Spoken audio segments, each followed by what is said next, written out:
Someone asked about, totally Yeah. taking a right turn off that. I believe yes, you've answered all those questions. Someone asked, clarifying diarrhea. How do you stop diarrhea on keto? First of all, diarrhea, the ketogenic diet does not cause diarrhea. I've heard that multiple times. I never had any problems with it causing constipation, but I've heard from some people that it kind of did. So if you have diarrhea and it's been just, 30 minutes since you had it, give it a day or two, because 95% of the time it's gone within 72 hours. First of all, if you've had diarrhea for more than 72 hours, or if you have a fever with your diarrhea, or if you're passing any blood or any weirdness, you need to go see your doctor. There's probably not going to be a ketogenic fix for that. That makes sense? Yes. Yep. Say that website one more time. Paleo what was it? Physician Network. Yes. And I'm going to put that in the description link below too. Y'all can refer back to it. But Paleo Physician Network. Perfect. So everybody can access.com. Sweet. Okay. We have so many. I'm like trying to like rapid fire you. I needed to rapid fire you about our keto foods, but we're going to bump that for next time. Dr. Very talked about in a video, one of his videos, about 7 keto veggies. Do these need to be counted for carbs? Because he implies that they're so good for you, you don't have to. Says that they're unlimited, but what about carb count? You kind of need to count the carbs in those. But here's the thing: when you're coming from the stupid American diet, the standard American diet, right? Or when you're coming from the Weight Watchers diet or any of those other silly diets, when you come to the ketogenic diet, even if you're eating a very vegetable heavy diet, it is still so much better for you. And you're going to lose more weight on it and keep it off and be full and happy than on any of those other diets. And so there are many, many people who can eat all those keto vegetables that they can hold if they eat them raw or lightly steamed, right? You cannot cook them to death like grandmother used to, or then they're just a starch. Okay, because all vegetables have carbs. There's no way around that. That's totally true. But if you eat raw broccoli, I defy anyone watching this to eat enough raw broccoli to gain weight. I bet you cannot do it, okay? Eat enough raw asparagus that you gain weight. Try that and see how that works. They're almost negative calorie foods, which means basically in order to break down the fiber and break into all the nutrients, you're going to burn enough calories that they just cancel out. And they're not truly negative calorie. Nothing's negative calorie, but that's a concept that we use to talk about foods. And so, yeah, I mean, Brussels sprouts and asparagus and all that, all the brassicas, all the cruciferous vegetables, you can wear them out for most people. Now, if you're doing that and you lose it and you stall, you may have to tighten up, right, and back up on the veggies a bit. But for the average person eating keto, first of all, your diet is now 99% better than it used to be. So congratulations, no complaining. But then if you stall, you can always back up on and start counting your macros more strictly. Because I have a lot of patients in the clinic who don't count any macros, and they wear the kale and the spinach and the collard greens out, and they keep losing weight. And so some people can do that, but then I think there's another subset of people who need to be more like a carnivore and eat very, very low carb in order to not stall out. And it's just a difference in people. You'll have to experiment and figure out which one you are. If you're just joining us, our question of the day is, should Dr. Berry on his book do the recording himself, or should he hire a professional voice person to do them? I think, because you just said, I tan to, I fix into. Yeah. That's my answer right there. You need it. You need to do it. That's my answer, but I want to hear everyone else's in the comments below. Because what's going to happen if I read this book, I'm going to go off on rants. I'm not going to stick to the script. I'm not. I'll be like, and then I know. I'll just be, it'll be 27 hours long. So I don't know. We'll see. But that could be like the extended edition, you know what I mean? And then you can have an editor come to slice it and dice it. But that could be the extended. Yeah. Yes, the uncut version. I think you need to have a Countess segment on your audio thing too, where the Countess comes in and does. That's a good idea, actually. Put in your comments below if the Countess should come in on Dr. Berry's audiobook. If you think the Countess should get in on this too, because it is a #1 Amazon best-selling.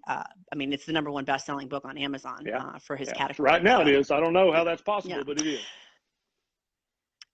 Right now, everyone go get you a copy, and go get your brother and your sister and your neighbor and everyone else a copy, so it remains the #1 book, because it's that good. It is that good. And also go check out Nisha's, Dr. Berry's amazing wife, who I had the privilege of interviewing and will be re-interviewing her again. NishaLovesIt.blog, all things fashion style, things that are trending. Awesome? She's going to help me awesome, get, right? I know. God.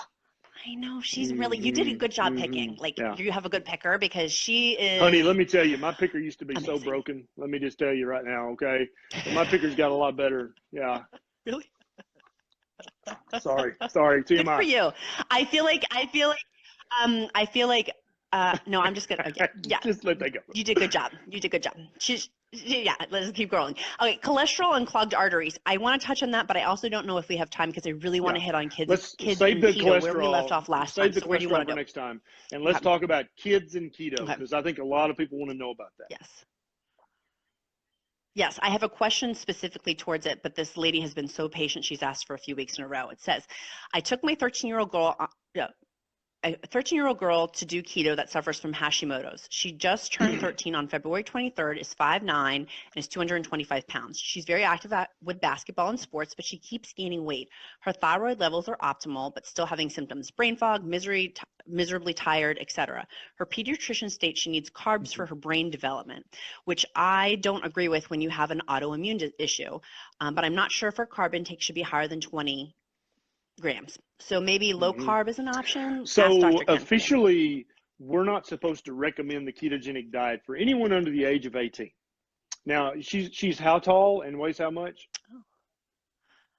Yeah. 5'9", so she's already taller than pounds, the average 13. grown woman, right? And obviously is having trouble with her weight.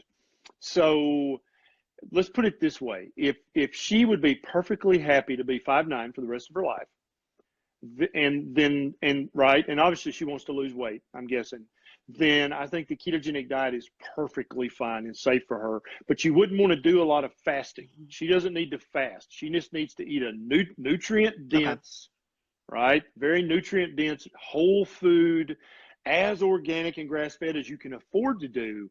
But yeah, you need to slowly but surely over the next month, slowly decrease her carbs. And if you want to call it low carb, high fat, if you call it keto to her pediatrician, you'll think her pediatrician took an orlistat, okay? Because that's what's going to happen. So call it low carb, high fat, and just say and don't even say the high fat part. Just say we're trying to really minimize her carbs. The average pediatrician will tell you that your kid needs anywhere from 25 to 50 grams of carbs per meal. Yeah. The American Diabetic Association is basically, if you calculate up what they recommend as a good diet for diabetics, it's 50-ish carbs a meal. Right? Yeah. A meal. Yeah. So that's the crazy. average doc is telling people to eat anywhere from 100 to 150 carbs per day, which I'm not even going to use the word I think that is, because someone might be offended. But I'm just going to tell you, okay, so because we know there's essential fats. You got to have them or you'll won't develop right. There are essential amino acids and proteins. You got to have them, right? But there are no essential carbs, okay? Your daughter's brain, every human's brain on the planet can burn ketones for energy just like it can burn sugar. So yeah, you don't need that many carbs per meal. And so if you could slowly get her down to 50 carbs or less a day, I think that the weight gain would stop. I don't know if you said what medication she's on for her thyroid, but that might also be a problem. If she's that overweight, you have to think of her adipose tissue as an endocrine organ. It is actually a hormone secreting organ, okay? And what it's doing is making her estrogen dominant.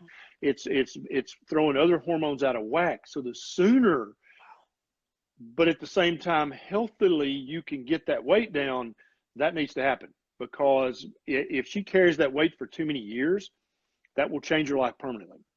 And you can always improve, but some things you just can't take back after decades. And so, yeah, you need to start to slowly, gently tighten up on her carbs. And don't even make it an ordeal. Don't even make it a chore. Just, you're the mom. You're the mama. Don't do that. You cook, I'm guessing. Yes. You buy the groceries. Yes. So just let there be fewer and fewer carbs in the house as weeks go by. Every time you go to the store, you're going to buy more cruciferous, more brassicas, right? You're going to buy more meats and more good stuff, and you're going to buy less of the carb crap, right? The garbage, as Jimmy Moore says. I love that. So stop slowly but surely. Just stop bringing the garbage into your house. And unless she goes and drives and buys the groceries, what's she going to do? She's going to eat more and more keto, but we're going to call it low carb, high fat to make the pediatrician more comfortable. Yes. Yes, I like changing the words on that. And I do have a Kids in Keto, bouncing off what Dr. Berry said about how, as a mama, leading by example, how important that is, to make sure you do that. So we had, I think it's 7:35. We've been on for 35 minutes, so you probably need to roll because you're busy. But I had more questions two more along quick the Kids in questions. Keto. So what would you? Okay, so Kids in Keto, we left off last time talking about a baby being on rice, having recommendations for rice cereal, and then having whole milk, and we kind of went into that, and you were laying the foundation for us to change the paradigm and this thought process of getting our kids yogurts and these things, high starchy foods. So can we go back to change? Can you help change your brains a little bit more on this Kids in Keto topic? First of all, let's go back in time 30,000 years, right? Did those infants, did they have rice cereal or oat cereal or corn oil, or did they have any of that? No, but they somehow were able to grow up, flourish, thrive, and reproduce. Otherwise, you wouldn't be sitting there right now, right? Does that make sense? And so those kids were able to fast, they were able to eat keto, and then in the fall they ate paleo because all the fruit was ripe. They wore it out. Of course they did, but they only had that for a month or two out of the year. Right? So that's concept number one to get your head around. Only for the last 60, 70 years has there even been such a thing as all these carb heavy cereals. They just weren't around before, right? Yeah. Now, secondly, what was secondly? I forgot, Countess. What was secondly? It'll come back. Brain development was my question. Okay, it was brain development. So your brain is made of fat and protein. Right? Your brain isn't made of any carbs. Your brain can burn glucose for energy, and it burns it the quickest and the easiest, but it can also burn ketones for energy, right? And so don't think that you have to give your infant all these carbs. Now, the ketogenic diet has not been studied extensively. There's no placebo-controlled double-blind test that shows that it is safe for babies. But here's the kicker, Countess. Yeah. Everybody listen up. Listen to this carefully. There are no placebo-controlled double-blind studies that prove that rice cereal is safe for developing infants' brains. There is no such study. There's no study that proves that Similac or Enfamil is safe for your baby's developing brain. Sorry, those studies don't exist.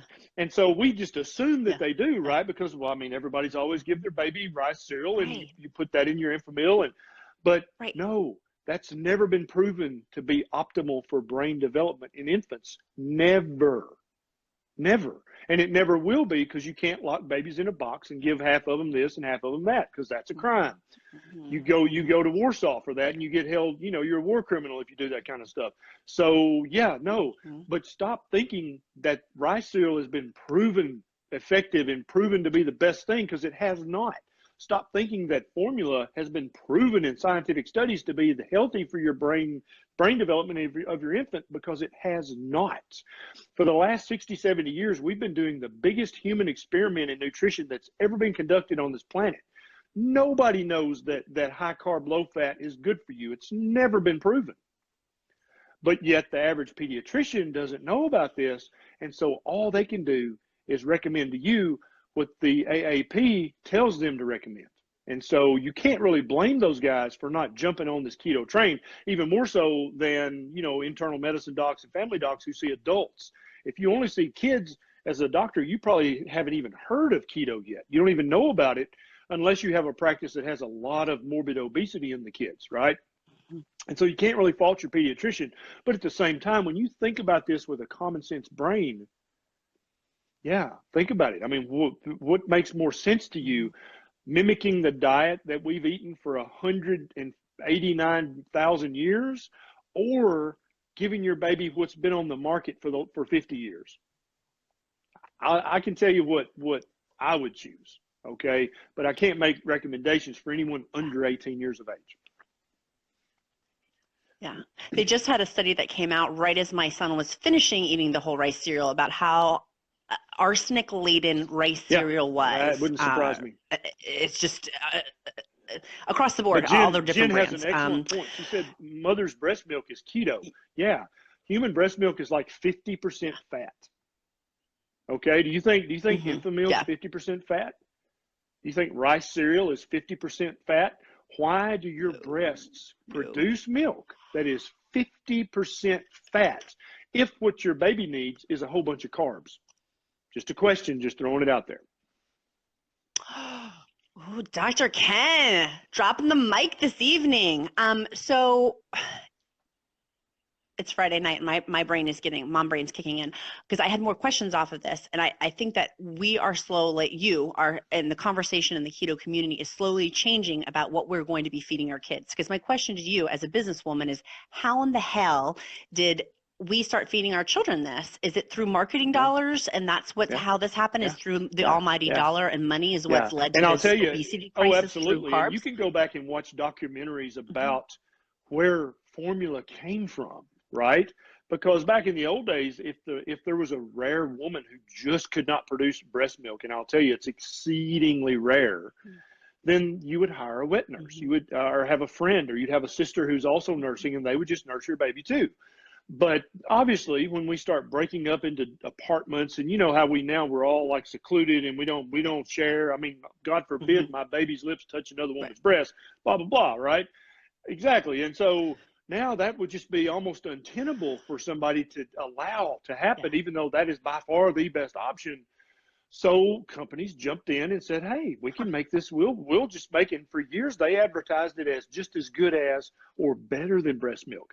But the FDA finally said, dude, you can't say that because it's not. And so for all you moms out there and anybody who cares to know, breast milk is not a liquid. It is a living tissue. Breast milk is so complex that we're still discovering new things about it, okay? Breast milk makes scientists feel like kindergartners when it comes to trying to understand what the heck is in there, why it's in there. We only just recently discovered this. There's all this insoluble fiber in breast milk. The baby can't digest it. And for years, doctors thought, well, that's just some kind of error. We don't know why it's in there. Arrogant doctors like, oh, the breast must have messed up. I don't know. That's for the right, a stupid breast. But this is for this insoluble. Take a shot for that one. Insoluble stuff is for the baby's gut bacteria, and we only just a few years ago even discovered that's what that's for. Oh, it's to feed the baby's bacteria in their gut, which is essential for development of everything. If your gut doesn't develop right, if the bacteria aren't balanced, you suffer your whole life. And so there are things in breast milk we're still discovering are in there, but you're going to go to a factory and make some powder and tell me that's just as good? No, sorry. No. So what do I put in my kid's lunch? What do I put in my little kid's lunchbox besides yogurt and goldfish and a ham sandwich and bread? What am I putting in his lunchbox? You could leave out the bread and roll up the ham and make it a fun little thing. What kid wouldn't like to eat little ham roll-ups, right? There you just save some carbs. And now I don't think it's as big a deal as some people do. Give your kid fruit, give your kid raw apples, give your kid, because I mean, kids can tolerate carbs way the heck better than adults can. And you guys have probably all noticed that as you got older and older, carbs had to become a more and more distant friend that you never talk to anymore. You just couldn't talk to that friend or you'd wind up getting in trouble, right? But kids are okay with carbs usually. That's right. Now, if a kid's starting to get overweight, then you need to start backing up on the carbs. But you can throw some broccoli in there and mix it up with some blueberries and some apple slices. And, God forbid, they might accidentally eat some broccoli, right? But you can also season that. You can salt it. You can put whatever kind of little seasoning they like. But what you're doing is slowly but surely, you're developing and growing their palate, because that's very important. If you don't want your kid to grow up to be a chicken strip and ketchup eater and that's all they'll touch, then you got to start young, branching them out and letting them try new things. And they may hate it the first time. But my youngest daughter, Abby Grace, man, when she was little, she would eat anything. And then she went through this stage where she wouldn't eat nothing but chicken strips, ketchup. That was it. Right. And now she's like, I don't know, let me try that again. And so, kids learn how to like things. They learn that just like they learn how to speak Spanish or any other thing they learn. But you got to be teaching them. You got to be leading by example, and you got to be filling that lunchbox, filling that kitchen with good keto stuff. And I think it's fine to let your baby eat more paleo-ish than strict keto. I think that's fine. That way they're getting some carbs so that their pediatrician doesn't take an orlistat. But at the same time, they're eating enough keto that they're not going to have any problem developing the right gut bacteria they're not going to have any problems with developing obesity. But if you're putting that bread on that sandwich and you're putting those goldfish in there and you're putting that pre-sweetened yogurt in there, yeah, that's going to lead to trouble. Oh, so good. Next time we're going to talk about hummus. Okay. That's where I know you need to go because you have a hot wife at home that you need to go see and do something with, or have a fun Friday together, dinner, or ribeye, or something. Or something. If you like this video, click like, make sure you click subscribe. Go check out Dr. Berry's #1 Amazon book and his YouTube channel. Thanks, guys. Put your comments below. We'll be sure to go loop back and get to them. Thanks so much for having me. See you next time.